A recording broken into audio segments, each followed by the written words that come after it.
Hello बच्चों, आज ये मेरा सेकेंड क्लास है और जैसा कि आप लोग को हम पिछले क्लास में बताए थे कि रिप्रोडक्शन पहला चैप्टर रिप्रोडक्शन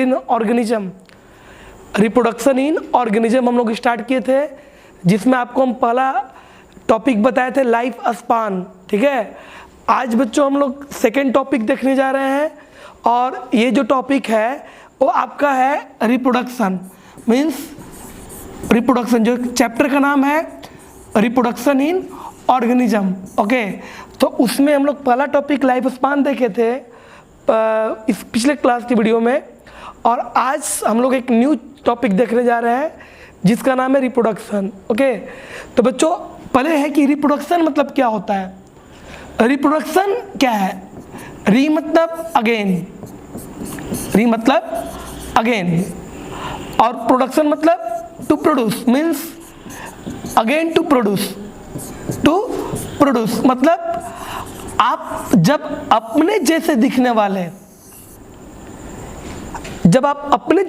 वाले एक नए ऑर्गेनिज्म को जन्म देते हैं, एक नए ऑफस्प्रिंग को जन्म देते हैं, तो इस प्रोसेस को क्या कहते हैं हम लोग? रिप्रोडक्शन। ओके, जैसे कहने का मतलब है कि आप देखो, दुनिया का कोई ऐसा लिविंग ऑर्गेनिज्म जो है, दुनिया के हर एक लिविंग ऑर्गेनिज्म, और कुछ एक्सेप्शन को छोड़ दें तो दुनिया के हर एक लिविंग ऑर्गेनिज्म रिप्रोड्यूस करते हैं और अपनी संख्या को बढ़ाते हैं। रिप्रोडक्शन एक ऐसा प्रोसेस है जो केवल और केवल लिविंग में होता है। रिप्रोडक्शन के प्रोसेस में कोई भी लिविंग अपने जैसा दिखने वाला अपने संतान को उत्पन्न करता है। इस प्रोसेस को क्या कहते हैं हम लोग? रिप्रोडक्शन। ओके, तो बच्चों रिप्रोडक्शन जो है ये एक प्रोसेस है जो कि दो तरह का होता है रिप्रोडक्शन। ओके, जैसा कि आपको मैंने बताया, जैसे सपोज करो कि अगर एक गाय अपने बच्चे को जन्म देती है तो गाय का बच्चा गाय जैसा दिखता है, और भैंस अपने बच्चे को जन्म देती है तो भैंस का बच्चा भैंस जैसा दिखता है, ह्यूमन का बच्चा ह्यूमन जैसा दिखता है, और मैंगो का सीड अगर लगाओगे तो मैंगो का प्लांट मिलेगा। तो इसका मतलब कि लिविंग अपने जैसे दिखने वाले एक नए ऑर्गेनिज्म को, यानी एक न्यू ऑफस्प्रिंग को जन्म दे रहे हैं, तो इस प्रोसेस को क्या कहते हैं हम लोग? रिप्रोडक्शन। ओके, तो अगर सपोज करो कि अगर एक गाय का बच्चा अगर कुत्ता जैसा दिखे और एक गाय का बच्चा अगर इंसान जैसा दिखे, तो इसका मतलब कि गाय का रिप्रोडक्शन नहीं है। ओके, मीन्स आप कह सकते हो रिप्रोडक्शन में कोई भी लिविंग ऑर्गेनिज्म अपने जैसा दिखने वाला एक न्यू ऑर्गेनिज्म को जन्म देता है, मीन्स अपने बच्चे को जन्म देता है। ओके, तो बच्चों रिप्रोडक्शन जो है इसमें दो तरह का प्रोसेस है, यानी रिप्रोडक्शन जो है ये दो तरह का होता है। एक रिप्रोडक्शन जिसको हम लोग कहते हैं एसेक्सुअल रिप्रोडक्शन। ओके, और जो दूसरा रिप्रोडक्शन है, जो दूसरा मेथड है रिप्रोडक्शन का, वो है सेक्सुअल रिप्रोडक्शन। ओके, तो रिप्रोडक्शन के कितने मेथड्स हो गए? रिप्रोडक्शन के 2 मेथड्स हो गए, एक सेक्सुअल और एक एसेक्सुअल रिप्रोडक्शन। ओके, तो अगर आप बात करते हैं एसेक्सुअल रिप्रोडक्शन की, तो एसेक्सुअल रिप्रोडक्शन में केवल एक सिंगल पेरेंट इन्वॉल्व होता है। मतलब एसेक्सुअल रिप्रोडक्शन उसको बोलेंगे जहाँ पे सिंगल, केवल एक पेरेंट और अपने बच्चे को जन्म देता है, तो उसे क्या कहते हैं? Asexual reproduction. मतलब इसको हम लोग और दूसरे शब्द में क्या कहते हैं? यूनिपेरेंटल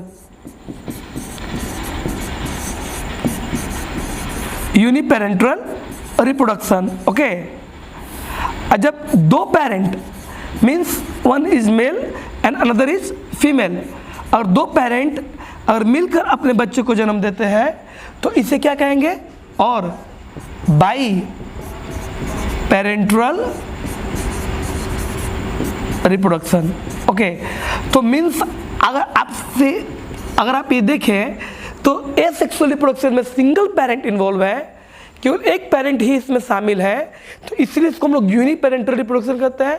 और सेक्सुअल रिप्रोडक्शन में एक मेल और फीमेल दोनों मिलकर बच्चे को जन्म देते हैं, यानी दोनों सेक्स ऑर्गन्स इन्वॉल्व होते हैं, दोनों गैमेट्स इन्वॉल्व होते हैं, मेल गैमेट और फीमेल गैमेट दोनों इन्वॉल्व होता है, इसलिए इसको हम लोग क्या कहते हैं, बाई पेरेंटल रिप्रोडक्शन और सेक्सुअल रिप्रोडक्शन। ओके, अब आगे देखिए बच्चों, तो सबसे पहले हम लोग बात करेंगे कि asexual reproduction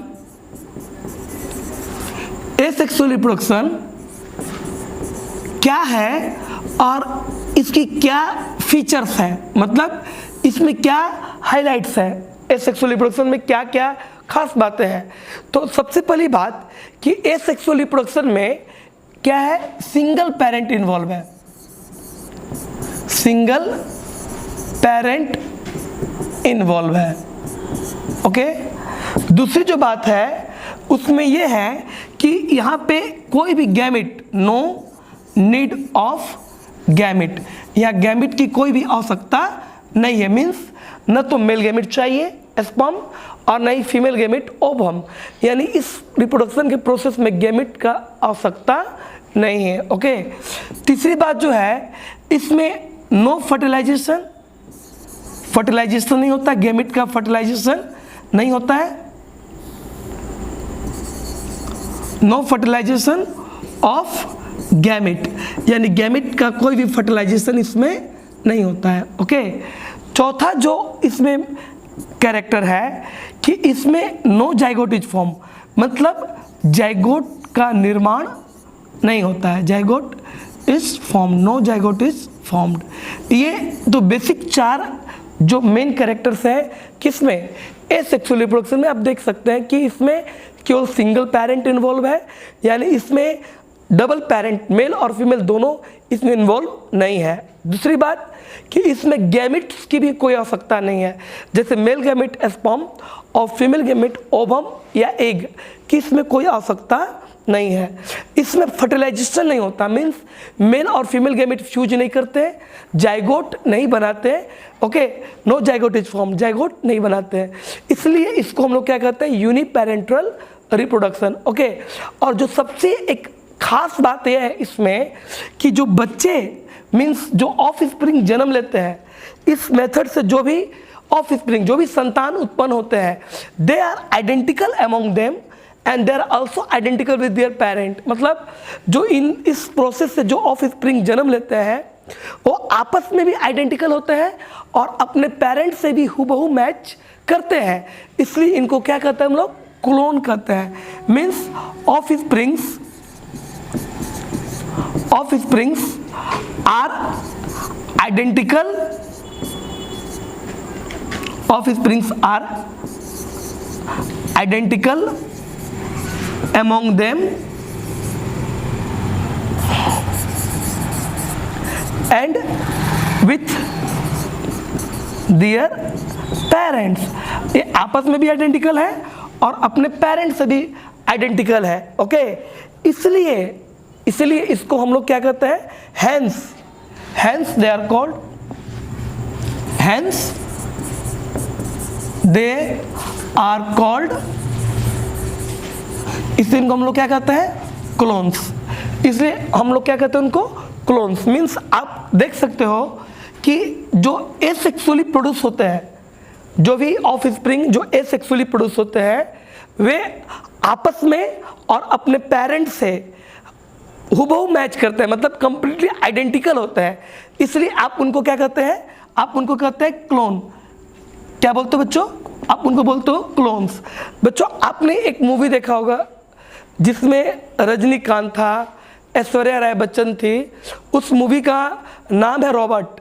okay, robot movie में आपने देखा था कि जो रजनीकांत है वो एक रोबोट के फॉर्म में है। ओके, और मूवी के लास्ट सीन में देखा होगा आपने।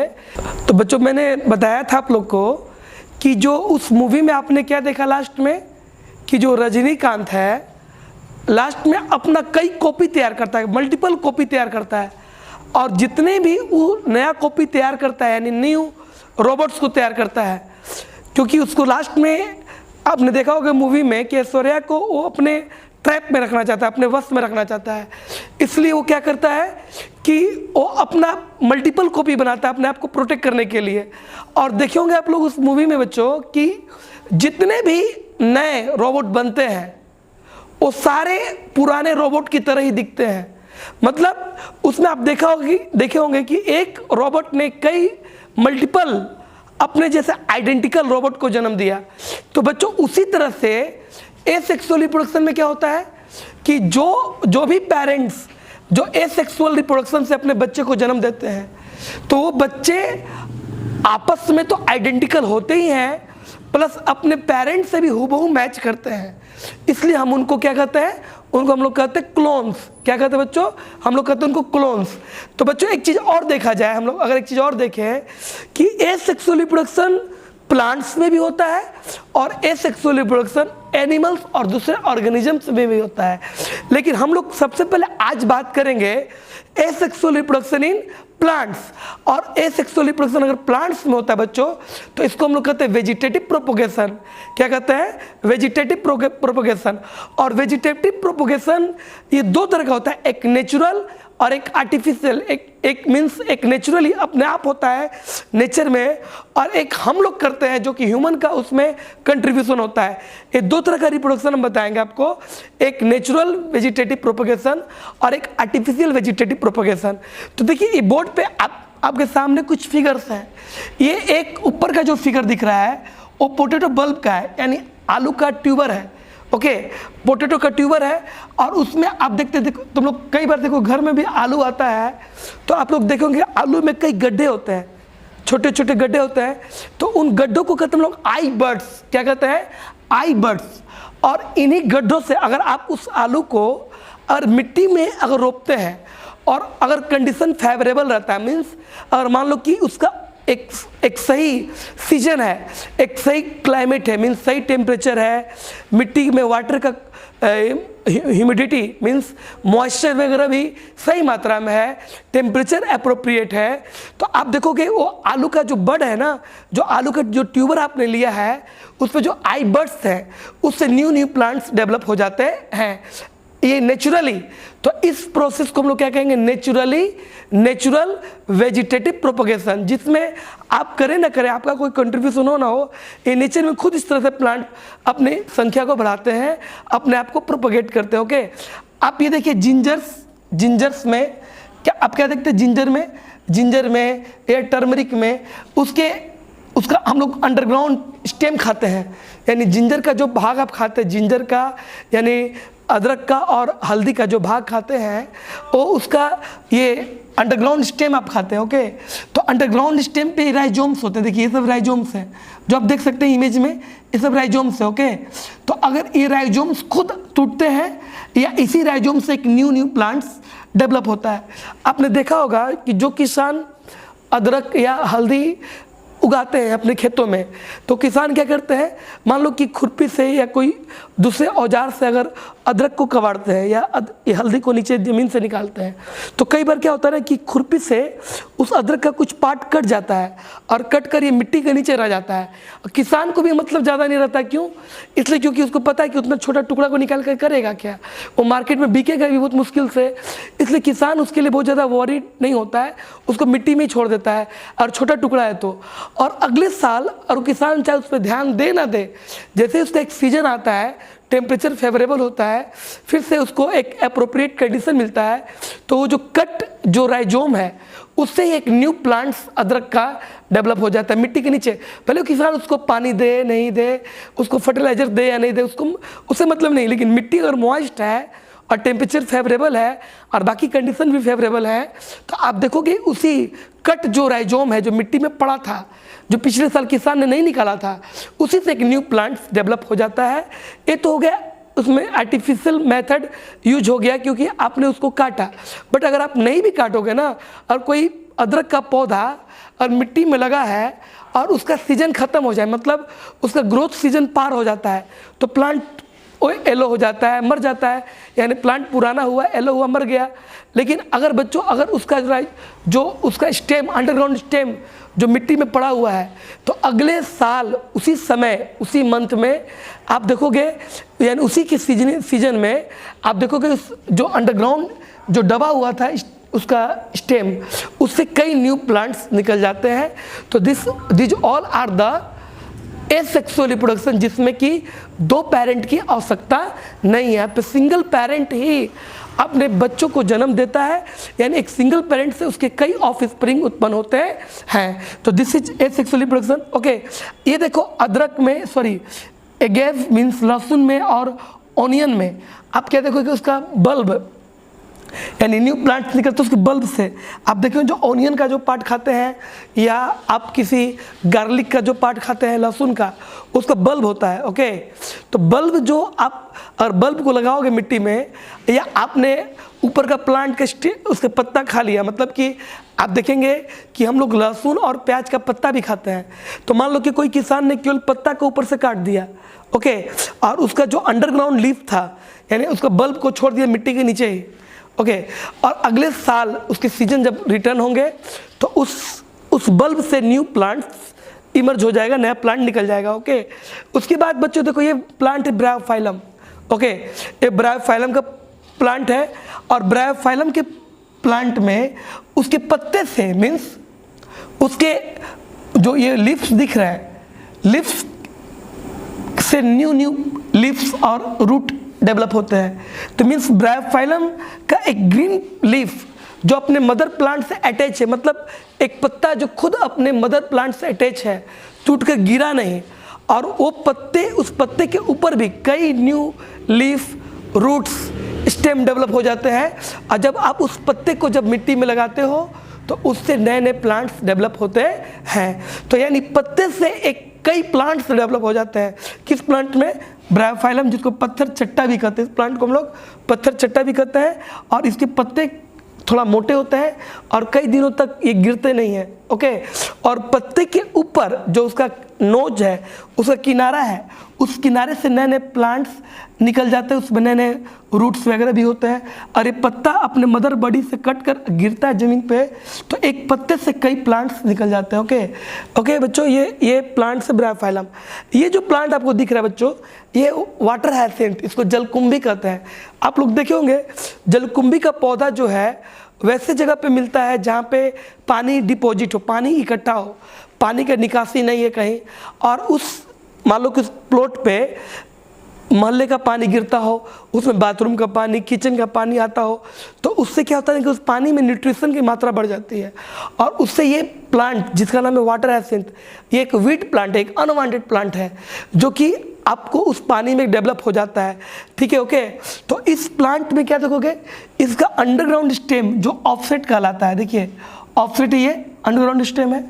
तो इसमें क्या होता है कि इसका ऑफसेट टूटते जाता है, ये बीच से टूटते जाएगा, और ये दोनों प्लांट मतलब दो पार्ट में हो जाएगा। फिर जो अलग होगा वो फिर से अपना नया ऑफसेट डेवलप करेगा, और इस तरह से ये जलकुंभी का जो पौधा है वो पूरे वाटर बॉडी में फैल जाता है, यानी पूरे तालाब में फैल जाता है। इसमें एसेक्सुअल रिप्रोडक्शन होता है नेचुरली, किसके द्वारा? By the fragmentation of its offset, यानी इसके ऑफसेट के टूटने से ये प्लांट अपने आप को ग्रो करता है पानी में। ओके, तो ये प्लांट है वाटर हायसिंथ। इस प्लांट को हम लोग टेरर ऑफ बंगाल भी कहते हैं, बंगाल का आतंक। क्यों?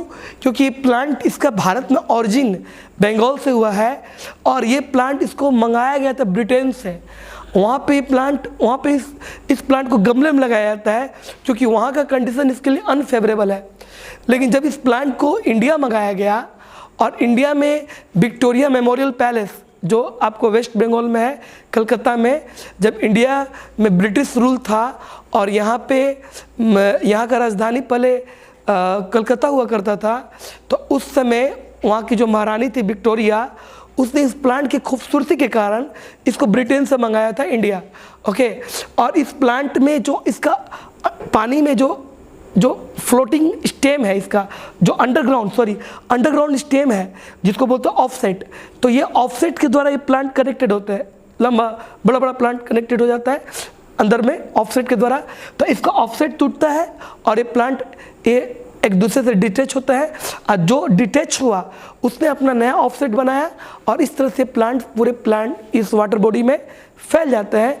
तो ये कुछ रिप्रोडक्शन का जो एग्जाम्पल्स हैं, जो प्लांट्स में होता है रिप्रोडक्शन, एसेक्सुअल रिप्रोडक्शन, जिसको हम लोग वेजिटेटिव प्रोपगेशन भी कहते हैं। तो ये जो भी आपको मैंने दिखाया figure on the board, okay, तो ये सब नेचुरल मेथड्स है, ओके, ये सारे मेथड्स क्या है, नेचुरल है, ओके। लेकिन बच्चों अगर हम बात करें कुछ ऐसे भी मेथड्स हैं जिसमें आप क्या करते हो, आर्टिफिशियल मेथड यूज करते हैं। जैसे यहाँ देखो, ये ग्राफ्टिंग में हम लोग क्या करते हैं, खुद से हम लोग क्या करते हैं, दो प्लांट का अलग अलग पार्ट को जोड़ते हैं। एक प्लांट का हम लोग लेते हैं रूट सिस्टम, जिसको बोलते हैं स्टॉक, और दूसरे प्लांट का हम लोग लेते हैं स्टेम सिस्टम, जिसको बोलते हैं सीओन, और फिर दोनों को हम लोग कनेक्ट करते हैं और भीगे हुए कॉटन को उसके चारों तरफ लपेटते हैं, उसके ऊपर फिर प्लास्टिक का कवर देकर रस्सी से बांध देते हैं, और जहाँ से आपने बांधा वहाँ से फिर एक न्यू प्लांट डेवलप होता है, ओके। तो ये ग्राफ्टिंग का मेथड है, जो कि एक आर्टिफिशियल मेथड है वेजिटेटिव प्रोपगेशन का, ओके। एक और मेथड देख सकते हैं आप,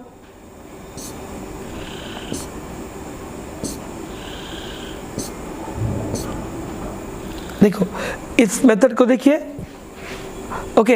इस मेथड में आप क्या देख रहे हैं, एक पुराना प्लांट है जिसको गमले में लगाया गया है, और फिर इस प्लांट को, इसके स्टेम को काटा गया नाइफ से या ब्लेड से, और इसका कटा हुआ स्टेम को आपने दूसरे गमले में लगा दिया, ओके। तो आप देखिए एक प्लांट तो मदर प्लांट था ही, अब उसी की तरह एक न्यू और एक प्लांट मिल गया, ओके। तो इस मेथड को बोलेंगे हम लोग आर्टिफिशियल वेजिटेटिव प्रोपगेशन, यानी इसमें हम लोग ह्यूमन का एफर्ट है, हम लोग ह्यूमन के द्वारा ये काम हो रहा है, और इस मेथड को बोलेंगे कटिंग मेथड। क्या बोलेंगे, यानी ये जो वेजिटेटिव प्रोपगेशन का जो मेथड है, जिसको हम लोग आर्टिफिशियली कर रहे हैं, यहाँ हम लोग ह्यूमन का इन्वॉल्वमेंट है, इसको हम लोग कहते हैं कटिंग मेथड, जहाँ पे हम लोग स्टेम को कट करते हैं और उसको फिर दूसरे गमले में ट्रांसफ़र करते हैं, ओके, और फिर से एक नया प्लांट डेवलप होता है, ओके बच्चों। तो ये हो गया प्लांट में वेजिटेटिव प्रोपगेशन यानी एसेक्सुअल रिप्रोडक्शन। मैंने आपको यहाँ पे दो मेथड बताया, एक नेचुरल मेथड और एक मैंने मेथड बताया अभी आर्टिफिशियल मेथड, ओके। अब बच्चों मैं आपको कुछ और भी इमेज दिखा दूँ, जहाँ पे अदर ऑर्गेनिजम्स, अगर प्लांट्स के अलावा हम अगर किसी दूसरे ऑर्गेनिज्म की बात करें, तो अदर ऑर्गेनिजम्स में भी रिप्रोडक्शन होता है एसेक्सुअली। जैसे ये देखिए अमीबा, ओके, अमीबा में होता है बाइनरी फिजन। बाइनरी फिजन में क्या होता है, एक अमीबा सेल है, ओके, सिंगल सेल का ऑर्गेनिज्म है, तो इसका बॉडी दो भाग में टूट जाता है, और ये दोनों भाग जो टूटकर अलग हुए, ये अब न्यू अमीबा की तरह बिहेव करते हैं, ओके। तो आप इसमें क्या देखें कि एक ओल्ड अमीबा से दो नए न्यू डॉटर अमीबा बन गया, ओके। तो इसको आपने क्या बोला, आप इसको क्या बोलेंगे, इसको हम लोग बोलेंगे एसेक्सुअल रिप्रोडक्शन। क्यों, क्योंकि इसमें आप देख सकते हो इसमें दो पेरेंट्स की कोई आवश्यकता नहीं है, इसमें गैमिट का कोई आवश्यकता नहीं है, इसमें फर्टिलाइजेशन नहीं हो रहा है, इसमें जाइगोट फॉर्मेशन नहीं हो रहा है, बल्कि एक मदर बॉडी मतलब एक सिंगल पेरेंट अपने न्यू ऑर्गेनिज्म, न्यू ऑफस्प्रिंग को जन्म दे रहा है, उत्पन्न कर रहा है, प्रोड्यूस कर रहा है। तो इस तरह के रिप्रोडक्शन को हम लोग क्या कहते हैं, एसेक्सुअल रिप्रोडक्शन, और इस मेथड को हम लोग बोलते हैं binary fission, okay. Binary fission हम लोग अमीबा के अलावा दूसरे भी ऑर्गेनिज्म में भी देख सकते हैं। जैसे ये ट्राइपेनोसोमा एक ऑर्गेनिज्म है, इसके कारण स्लीपिंग सिकनेस नाम की एक बीमारी होती है ह्यूमन बॉडी में, तो ये भी सिंगल सेल का ऑर्गेनिज्म है। आप देख सकते हो इसका बॉडी है, इसका बॉडी ये वर्टिकली यानी सीधा सीधा कट रहा है, ओके। तो इसको हम लोग बोलेंगे लॉन्गिट्यूडनल बाइनरी फिजन, ठीक है। ये क्या है, बीचों बीच देखो इसका बॉडी पहले एक सिंगल ऑर्गेनिज्म था, फिर ये देखो इस तरह का ग्रुप बनाता है, और इस ग्रुप से ये बीचों बीच क्या है, कट कर दो भाग में बढ़ जाता है, ओके। तो ये यहाँ पहले एक केवल सिंगल ऑर्गेनिज्म था, अब ये दो ट्राइपेनोसोमा बन गए, ओके। और दोनों एक दूसरे के आइडेंटिकल होंगे, दोनों एक दूसरे के क्लोन होंगे, यानी ये पेरेंट्स ये ऑर्गेनिज्म तो मैच करेंगे, यानी मतलब इनके ऑफस्प्रिंग तो मैच करेंगे ही, ये अपने पेरेंट्स से भी मैच करेंगे, इसलिए आप इनको क्या कहेंगे, क्लोन। और इस तरह के रिप्रोडक्शन को आप क्या कहिएगा, लॉन्गिट्यूडनल बाइनरी फिजन, ओके। और यहाँ देखिए ये है एक ऑर्गेनिज्म है जिसका नाम है यूग्लिना, ये पानी में होता है। ओके, ये फ्रेश वाटर में पाए जाते हैं। ये भी सिंगल सेल ऑर्गेनिज्म है, आप देख सकते हो ये सिंगल ऑर्गेनिज्म है। फिर जब इसको रिप्रोड्यूस करते हैं इसके बॉडी में ग्रुप बनता है, और फिर ये देखो बीचों बीच ये ग्रुप थोड़ा सा और ब्रॉड होता है, चौड़ा होता है, और ये इसका बॉडी बीच से कटता है और 2 न्यू यूग्लिना का निर्माण होता है। ओके, फिर आप देख सकते हैं इस ऑर्गेनिज्म को, इसका नाम है पैरामेसियम। पैरामेसियम में क्या होता है, इसका बॉडी लेडी स्लीपर शेप होता है, मतलब कि महिलाओं के चप्पल जैसा होता है। पैरामेसियम भी सिंगल सेल ऑर्गेनिज्म है। आप देख सकते हो कि इसके बॉडी में ट्रांसवर्स बाइनरी फिजन मीन्स ये क्रॉस सेक्शन, आप बोल सकते हो हॉरिजेंटल बाइनरी फिजन हो रहा है बीचों बीच, यानी पैरेलल टू द अर्थ, ये बीच में कटता है। देखो इस तरह से, ये इसको ट्रांसवर्स बाइनरी फिजन बोलेंगे, और ये डिवाइड होकर दो न्यू पैरामेसियम का निर्माण करता है। ओके बच्चों, अब मल्टीपल फिजन का जो टॉपिक है, जो एसेक्सुअल रिप्रोडक्शन ही है, जिसको हम लोग अब अपने अगले वीडियो में देखेंगे। आज का क्लास बस यहीं पे समाप्त करते हैं, और इस चैनल को लाइक कीजिए, सब्सक्राइब कीजिए, शेयर कीजिए। Thank you for today. अगले वीडियो में मिलते हैं।